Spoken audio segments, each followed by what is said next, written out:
Como falamos há pouco, nessa semana nós vamos refletir e falar sobre saúde, os cuidados, tudo aquilo que precisamos para viver bem.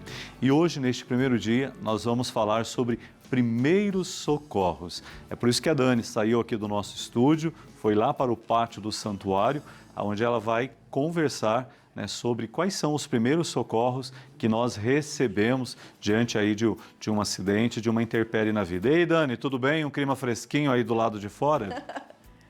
Padre, tudo ótimo. A chuva deu uma trégua para que a gente pudesse completar esse momento especial que marca a nossa primeira semana de saúde, a primeira semana de saúde do Bênção da Manhã, para cuidar de você. Você sabe, né, que você é muito importante para nós. E você que acompanha o Bênção da Manhã sabe que nós frisamos bem, que informação é tudo. Se você conhece, você sabe usar, né? E aí a gente consegue, é claro, administrar bem, especialmente as nossas urgências, as emergências da nossa vida. E aí, você sabe o que você faz quando alguém passa mal, ou um acidente, acontece algum caso grave na sua casa, ou se você está na rua, você sabe como agir? É importante saber.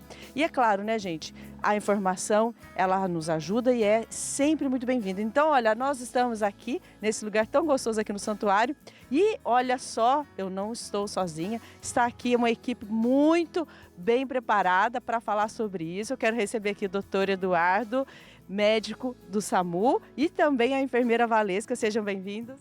Muito obrigado, bom dia a todos. Bom dia, doutor. Doutor, vamos lá, né? Chamar o SAMU. Acontece alguma coisa, a primeira coisa que a gente pensa, vamos chamar o SAMU, né? Como que funciona? Quero que o senhor explique bem e como a gente pode usar bem esse serviço. Então, as solicitações ao serviço de atendimento móvel de urgência devem ser naqueles casos de urgência e emergência, como afogamentos, acidentes domésticos, acidentes de trânsito, infarto agudo do miocárdio, na suspeita dele, na suspeita de um AVC, e evitar aqueles casos onde não tenha necessidade de uma ambulância para que quem precise realmente tenha esse serviço à sua disposição. Bom, a gente pode chamar de ambulância esse automóvel. Sim, essa é uma viatura, uma UTI móvel, né? E ela tem todo o equipamento necessário a um suporte avançado de vida. Ela é o que a gente tem de mais completo no Brasil, a nível SAMU, tem nessa viatura. E a gente pode fazer desde pequenos procedimentos até procedimentos mais avançados, como uma via aérea avançada, uma pequena cirurgia, uma drenagem de tórax. E essa viatura é bem completa mesmo. Legal. Gente, quando ele fala que a viatura é completa, uma UTI móvel, a gente estava aqui conversando antes, como as pessoas às vezes ficam tão ansiosas quando chamam o SAMU, o desespero, a necessidade de acreditar que o SAMU vai chegar, vai pegar essa pessoa que sofreu um acidente, vai levar para o hospital. Eles entendem, eles sabem que há como e o procedimento que pode ser feito dentro da ambulância, né? Com certeza. A partir do momento que essa viatura ela chega até o local da ocorrência, a primeira coisa que ser feita vai ser a estabilização desse paciente. Então, muitos familiares, muitos pacientes, eles ficam no anseio de ir até o hospital, mas no caso dessa viatura, foi o hospital que chegou até a pessoa. Então, nós temos todos os equipamentos, todo o suporte necessário para primeiro estabilizar essa vítima e depois sim a gente transportar essa vítima com segurança. Ótimo. Bom, tem uma situação que é aquilo que eu falei do desconhecido, né? Em que situação que a gente sabe que a gente pode chamar o SAMU? E situações que não é o caso? Que não é o caso de chamar o SAMU?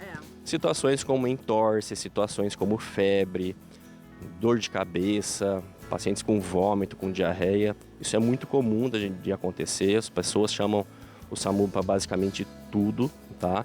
Mas a gente tem que evitar para esses casos para a gente poder atender quem realmente necessita do nosso atendimento mesmo.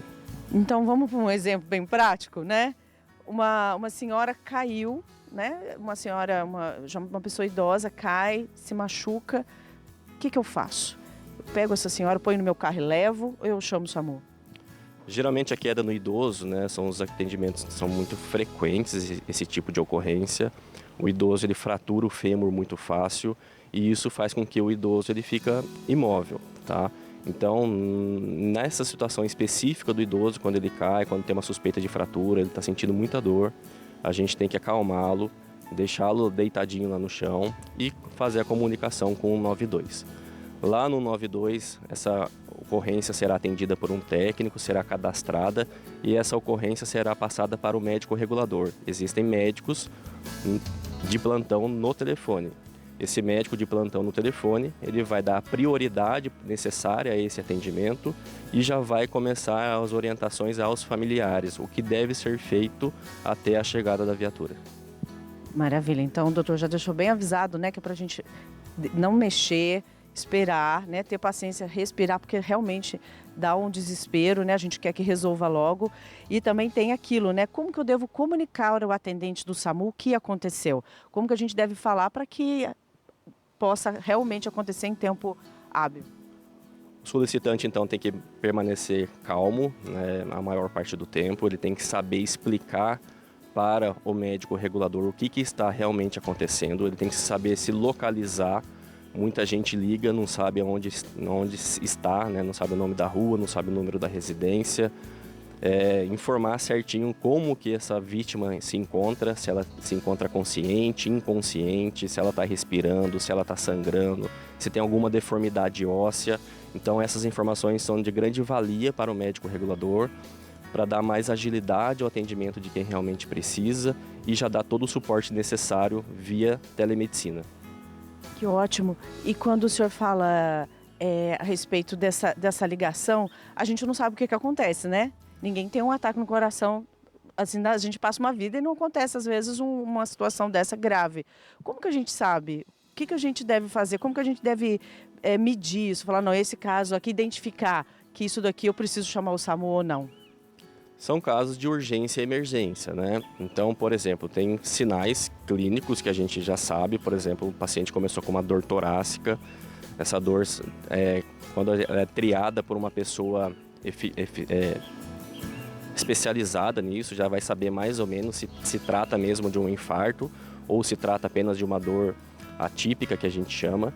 Então, isso é a importância do médico regulador, ele saber se realmente a pessoa tem a necessidade mesmo dessa urgência ou se é um caso mais simples. Legal. Bom, tem muita coisa para a gente aprender, né? Valesca, vem cá. Chega aqui perto. E eu falei do idoso, né? E agora vamos falar dos bebês. E tem os bebês que engasgam em casa. Como eu sei que é grave e o que eu devo fazer? Depois eu quero que você mostre pra gente. Sim, vou mostrar sim. Então, no caso, com o neném, tem muito essa questão de engasgo com o leite, né? A mãe amamenta e às vezes não coloca muito na posição certa e engasga. A mãe geralmente está nervosa, como o doutor falou. Na ligação do SAMU é muito importante alguém estar calmo para passar para a gente. Ó, o que aconteceu, engasgou, está consciente, está mexendo, principalmente com o neném. O médico regulador que atende essa ligação, ele já consegue ir orientando as manobras, que eu vou mostrar que são manobras que simples, né, mais simples, que ajudam muito esse caso de engasgamento.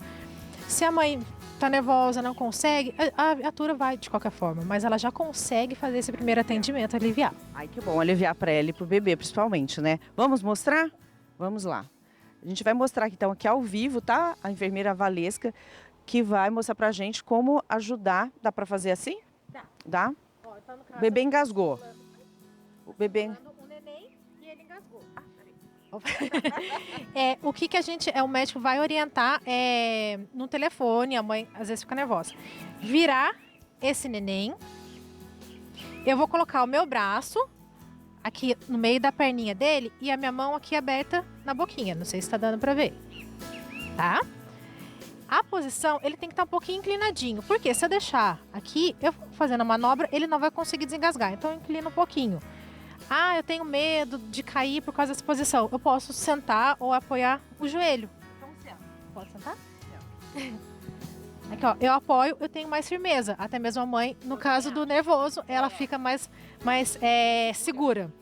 Com essa parte da mão, essa palma, eu vou dar como se fossem palmadinhas. 5 palmadinhas aqui, sentido de descer, justamente para descer esse leite. Viro esse neném e faço 2 compressõezinhas, 2 apertãozinhos que a gente fala, com o dedinho bem na altura aqui do peito do neném. Vou dar 2 apertadinhas e vou voltar de novo.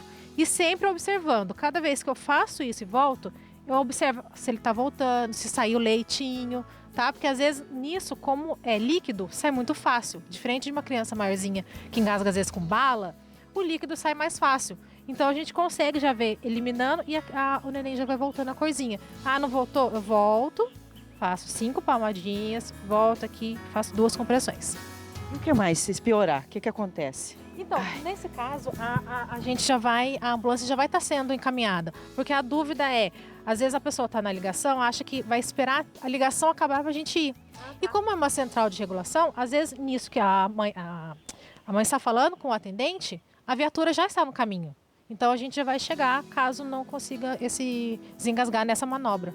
Até que idade dá pra gente fazer essa manobra? Sei lá, uma idade... Geralmente é a idade que ainda está mamando, né? Que a gente fala até ele mais ou menos, que a gente chama de lactente. Aí a gente consegue fazer assim. E adulto quando engasga? Vem cá, peraí. O adulto, quando engasga, é um outro tipo de manobra. Uma manobra chamada manobra de Heimlich. Dá pra fazer?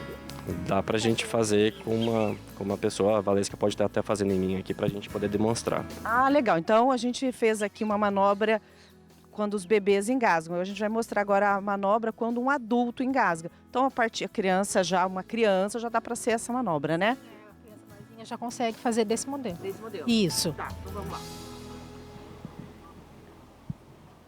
Peraí que eu vou levar o microfone. Então, no caso, ele vai me passar que ele está engasgado. Às vezes ele não consegue falar, então ele vai colocar a mão aqui, vai mostrar alguma coisa que está engasgado.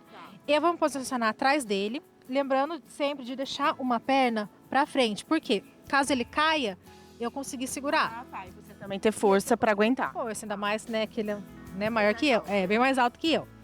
E vou fazer um movimento aqui, ó, na altura do estômago dele. Eu fecho a minha mão, a outra eu forço aqui. O movimento é para dentro e para cima. Então não adianta só empurrar assim.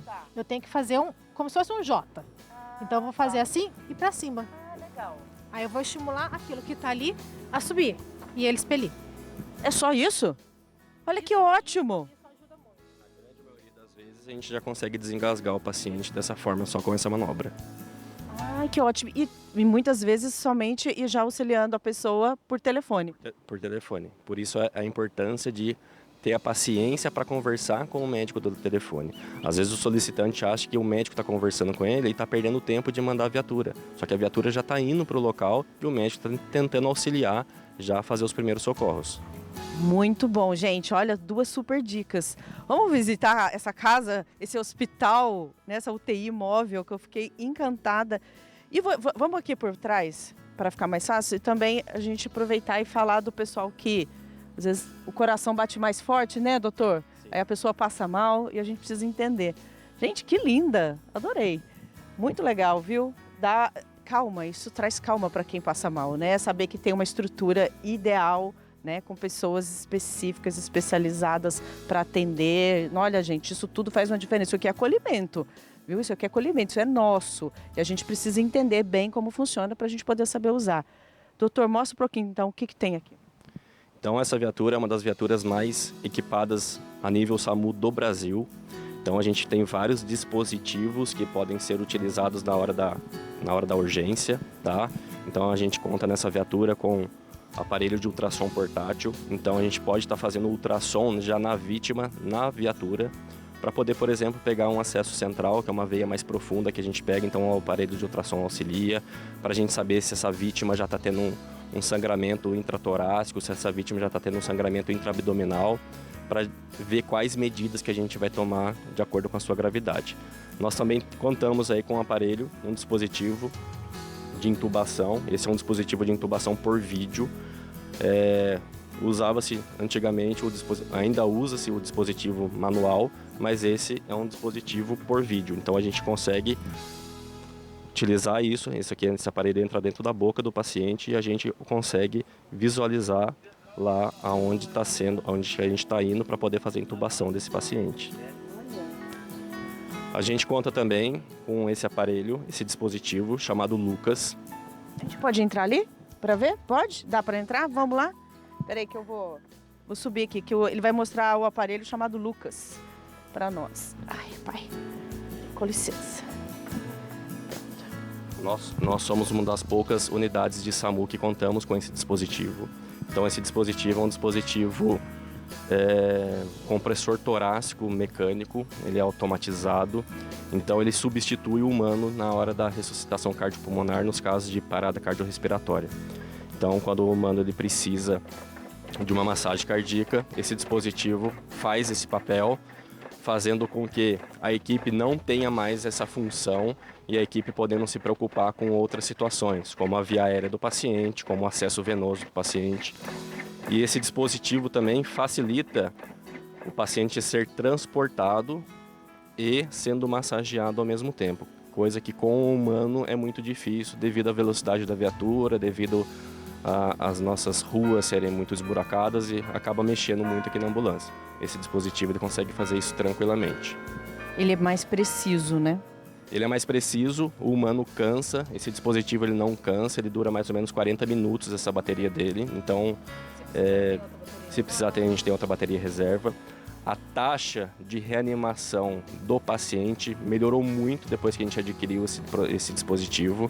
Hoje a gente está com uma taxa de reanimação de paciente de mais ou menos 40%. Então, de cada 10 pacientes que entram em parada cardiorrespiratória, esses pacientes estão mortos, basicamente falando. Quando a gente utiliza esse dispositivo, a gente consegue reanimar 40% desses pacientes. A média mundial é mais ou menos 10% de reanimação. Que ótimo. Gente, olha só que interessante, né? E a gente pode ver que é possível, né? Às vezes nesses momentos emergenciais, nesses momentos urgentes, principalmente num desespero, porque, como eu falei, a gente não tem acesso, né? Às vezes a algumas situações todos os dias. E acontece algo novo na nossa frente, a gente não sabe como agir. Aprender e saber lidar poder contar com um hospital móvel desse, assim, faz toda a diferença. A gente estava conversando também como é difícil, né? Às vezes as pessoas também não compreenderem o trabalho e às vezes não cooperam, né? De que maneira que as pessoas também podem cooperar, doutor? Primeiramente, as pessoas têm que entender que esse serviço é um serviço de urgência, né?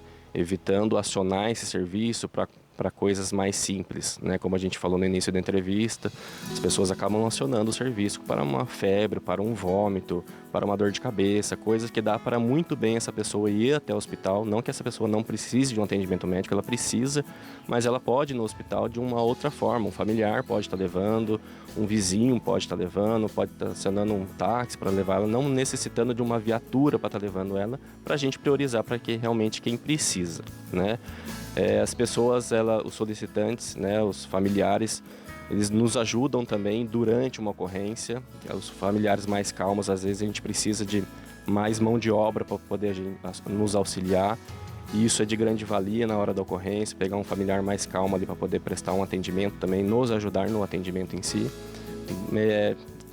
cooperando muito com o atendimento do paciente. Cooperar, bom senso, né, doutor? Com certeza.